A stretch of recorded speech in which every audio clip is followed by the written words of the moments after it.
Hello, hello, hello. TM24 here, and we are back with some more Marvel Snap content. If you are just now finding the channel, welcome. I hope you enjoy the video. If you are a returning viewer, thank you for your continued support. We recently hit 1,000 subscribers just a few days ago, and I really do appreciate everyone that has continued to watch, subscribe to the channel, and just show their support. And my boy Llama here, Loki, he appreciates it as well. And today we've got a new video for y'all, and this is a deck that I threw together with a couple of my favorite cards. So what we're gonna do is we're gonna talk about this list, how it works, and I'll kind of explain why each card is in there. And I should have a couple games here that I can walk you through at the end, but as you can see here, you'll have the gameplay going on while I talk. Additionally, at the end, I go through a few different options in terms of cards that I originally had, and now how I got to here, and I'll kind of explain that at the end as well. So, starting with the name, as you can see, I have it called Need a Name because I honestly couldn't think of a good one. So, the first person, or rather whoever names this deck has the most likes on it, that's what I'll call it. So put your name suggestions in the comments below, and you guys can name it for me. In this list, we've got Yellowjacket to start off. It's a 0-drop. He's got great synergy with Luke Cage. The fact that he's free is huge. And there was a deck that I was playing a while ago called a Surprise Valkyrie, and Yellowjacket was a nice part of that, but he fits super well in this list as well. You'll see some points where you just need an extra card in a lane, get your Valkyrie down, and you'll end up taking it. That's where Yellowjacket can come in huge. So really like his inclusion here. Next up, we've got 3 1-drops.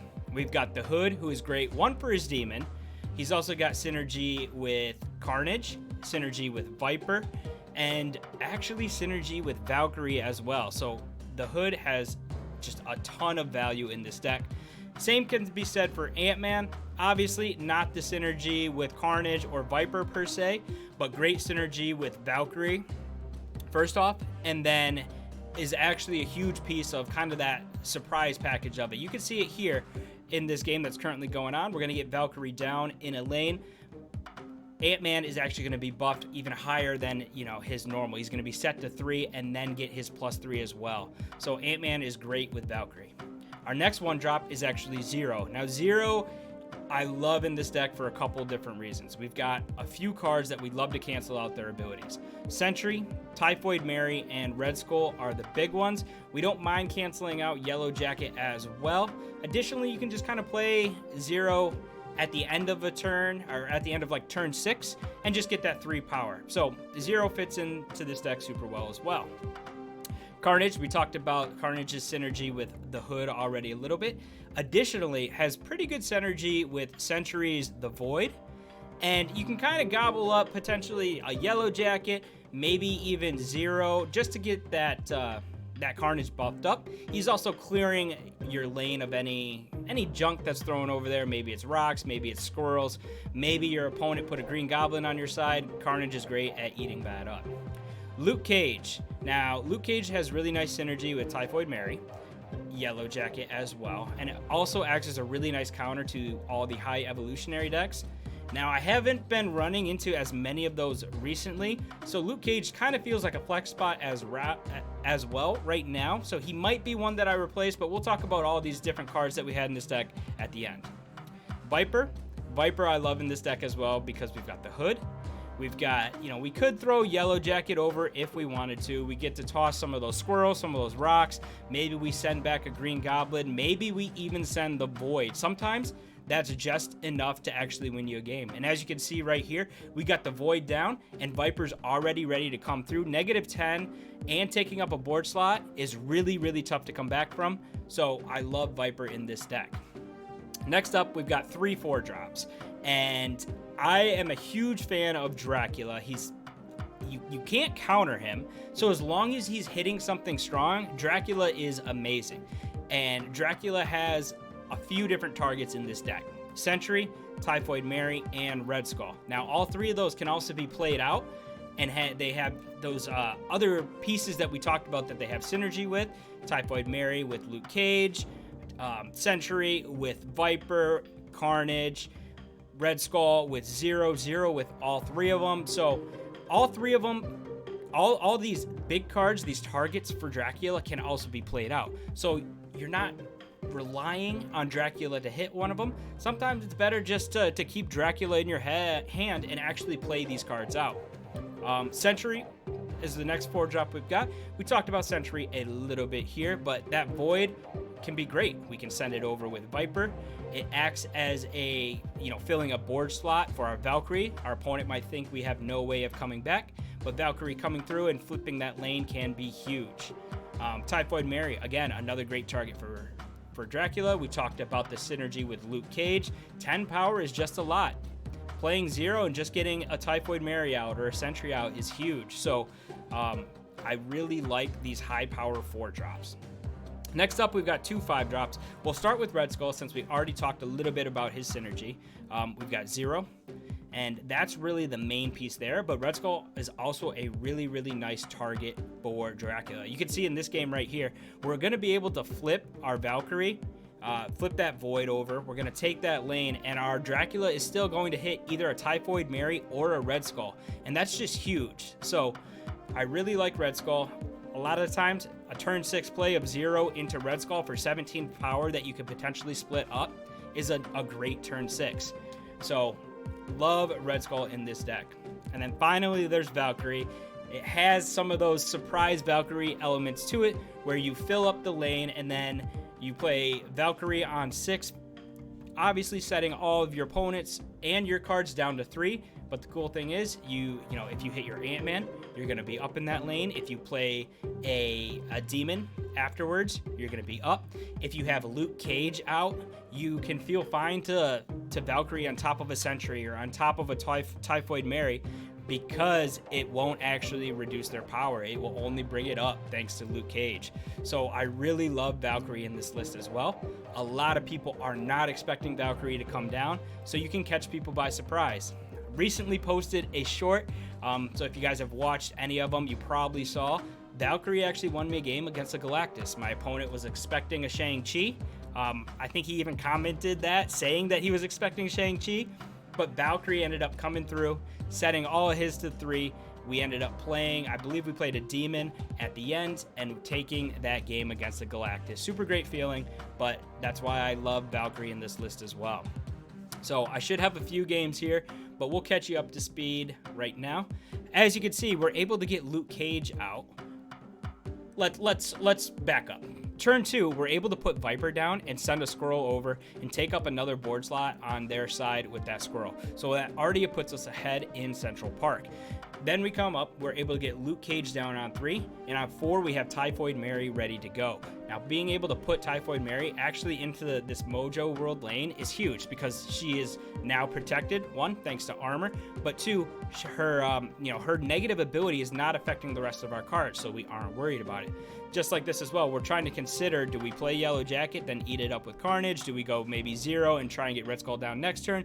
Do we just eat up Viper, then play 0, and then play Red Skull, Yellowjacket, Ant-Man? We're trying to piece together this turn. Obviously, we're trying to stay away from Bar with no name, but this deck can be a little bit tough to play sometimes, because some of the plays can feel a bit awkward, but a lot of times, because they're so surprising, you end up getting nice surprising wins. Easy victories from your side of the board, but something that your opponent doesn't see coming. And that's huge in Marvel Snap, just because the less that your opponent knows about what you're doing, the better. So as you can see here, we decided just to go with Yellowjacket and 0. So we already have our Red Skull set up for next turn. We've got Ant-Man in our hand as well, so we can feel free to place him down. But we're looking at a Mojo World that is super contested. We're equal at 13. We have Red Skull ready to go for 14 power that we can feel free to just put down. That's going to be really tough for them to match in any sense, because 14 is so much power in a lane that they were playing Kitty Pryde, they played She-Hulk, Armor. They probably don't have a card that has 14 power. So if we put Red Skull there, chances are we're going to win that Mojo World. And because Red Skull only costs 5, we still have enough energy to play Ant-Man into that Central Park lane as well. So that's going to get us up to 9 plus 3, 12. So they're going to have to come with 10 in Central Park and then match our 14 in Mojo World just to win this game. And that's going to be tough for any deck to do. As you can see, they went with Kitty Pryde and then Taskmaster. It was close. They did match us with 10 in Central Park, but we had more than enough in Mojo World, and we get a nice big victory there. Now, I think this is the last game I got for y'all, but this is a good one here. So right after this one, we'll get back to talking about the deck, and I'll show you a couple different cards that I had in there. As you can see, we feel fine tossing Ant-Man into that far right lane. Now, the reason we don't mind doing that is typically because we have, we've got Sentry here. If the Void goes over there, that automatically becomes a target for Valkyrie. Yes, we haven't picked up Valkyrie yet, but that's okay. We have it set up. We don't necessarily have to play Sentry, but we still have that option. And because Valkyrie buffs up Ant-Man, we're kind of getting one step ahead already. So it looks like we're obviously playing against a movement deck, which can be a bit tough to beat. One nice thing is the Quantum Realm. We can play Dracula there and feel pretty good about it simply because he's going to end up pulling something from our deck anyway. Now all of a sudden this becomes more of a Dracula game than a Valkyrie game. We feel fine putting Dracula down, and if Dracula can hit Sentry or can hit Typhoid Mary, then we're in good shape. Additionally, we have the Hood, who's going to benefit from the Quantum Realm, getting up to 2 power and still giving us our Demon. We pick up Red Skull, which is a great pickup for Dracula as well. So as you can see here, we're thinking about it. We're going to go with the Hellfire Club, but it makes more sense to put Dracula into the Quantum Realm because any card going there gets its power set to 2. Now, where it's a little bit different, just because they were playing against a movement deck here, is they could still throw a bunch of power into that middle lane just by having everything move on turn 6. So just something that we have to watch out for, but we still feel like we're way ahead in the Quantum Realm as of right now. Here we get a chance to get Carnage down. We have, we've got Yellowjacket. We're trying to empty our hand a little bit because now we are going for more of a Dracula route than anything else. So we want to get some power down and kind of empty that hand so that when, after the game ends on turn 6, Dracula is going to be nice and healthy, and he's not going to hit something like a Carnage or like a Yellowjacket in this instance. So we do end up playing Carnage and our Demon, and they pull it all over, which is fine. Turn 6 comes along. We're definitely going to play that Yellowjacket, and then we just got to kind of set up for a nice target for Dracula. In this instance, we're able to get Yellowjacket down and Valkyrie. This is why I love Yellowjacket in this list, is because he's free. So you can fill that up. If they play only one card there, we're going to turn everything to 3 power anyway. So we're going to win that just by having one extra card. You can see here, that's exactly what happens. They play Magneto, our Yellowjacket comes down, but Valkyrie comes through. We end up with 12 power in Hellfire, and Dracula eats up Red Skull, and we get another big victory here. All right, so here's the list that I finally landed on. Now, this wasn't the list that I always had going in. I had a couple different cards, and I'll show you which ones I had now, and I'll tell you kind of why I took them out and how I wound up with this being the list. Initially, I didn't have Yellowjacket in there, so Yellowjacket wasn't a part of it, but one card that I think is awesome, I think is amazing, is Jeff. So we had Jeff in there. And additionally, we didn't have Ant-Man at the time. Instead, we were running with Armor.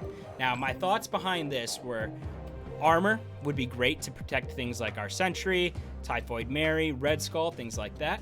Jeff being able to reach those locations that we otherwise can't, I think is huge. That's why I have such a high opinion of Jeff. But ultimately, what I found with this type of list is that more often than not, Dracula wasn't playing a huge part because some of these cards would get stuck in our hand.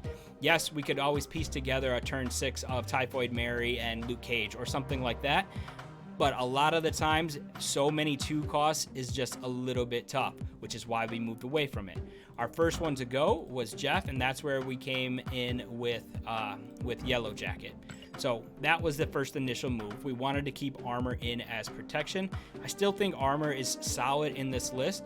One change that I would consider making here, as I said, I feel like Luke Cage is great, right? He's got awesome synergy with Typhoid Mary, but we didn't run into too many high evolutionary decks, and that was one of the main reasons I put Luke Cage in. So you could probably take him out, and there's another 4-drop that would fit nicely if you're still going to run armor. This might lean a little bit more heavily on Dracula in this case, but you could always go with, let's see if I can find him, Atuma. Atuma would be great because he has good synergy with armor. He won't be destroyed. Additionally, good synergy with Zero. So you might be able to lean a little bit more heavily onto Dracula here. Additionally, there's another change that you could make to this list. I guess what I would consider is taking out Carnage, kind of anti-synergy with armor. And because you are running so many 4-drops, Zabu makes a ton of sense if you run the list this way. I've given this one a little bit. Ultimately, I like the other one better, but this one definitely has its merit. Hood on 1, Zabu on 2, and then you can kind of pick your 4-drop on 3. Dracula, play another 4-drop on 4, and you're pumping out power. So another version of this list that I really, really like. The only thing is it's a little bit tougher to manage your negative power from the Hood and from the Void here, because your only option is either to send it over with Viper or, set it to 3 with Valkyrie.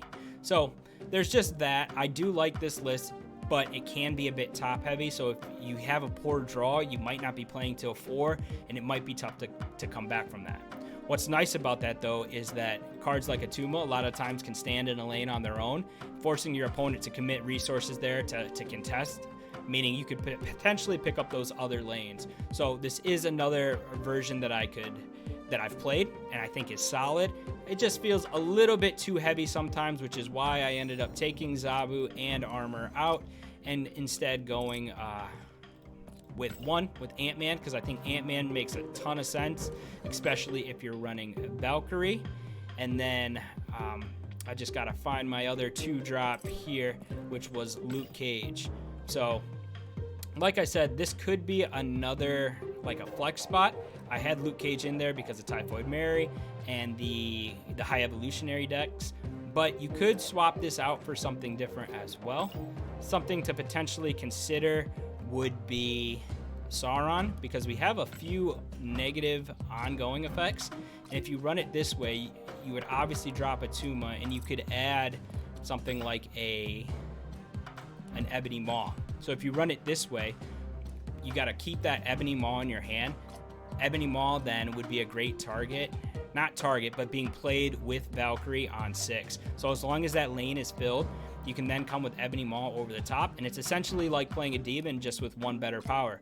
You just got to make sure that you get Sauron down. So you can kind of run it that way as well. I've had a ton of success with this list. I was even taking it into the Conquest, and it was doing quite well. You've got a couple different ways to win, and handling, beating Valkyrie can be tough, even when you know it's coming. The one thing I'll say is she struggles against those ongoing decks, things like Darkhawk and, like Devil Dino, and even the high evolutionary list, because that Hulk will still grow. Even if it's set to 3, it's still going to be more powerful. So it can be a little bit tough in those types of games, but you just have so much power in this list that you can still get the job done. So this is a list I've had a ton of fun with. I hope y'all will give it a shot. As you can see, there's a bunch of different cards that you can kind of swap in and out, but the idea kind of remains the same. You're going to use Dracula, you're going to use Valkyrie, and those are going to be 2 of your bigger win conditions, and then you can just pile in strong cards. So I hope you guys will give this one a shot, and I appreciate you for watching the video till now. If you haven't subscribed or liked the video, now would be a good time to do so, as it does help me out. But stay on the lookout for Marvel Snap content. I'm trying to post daily, so be on the lookout for it. And until next time, have some fun.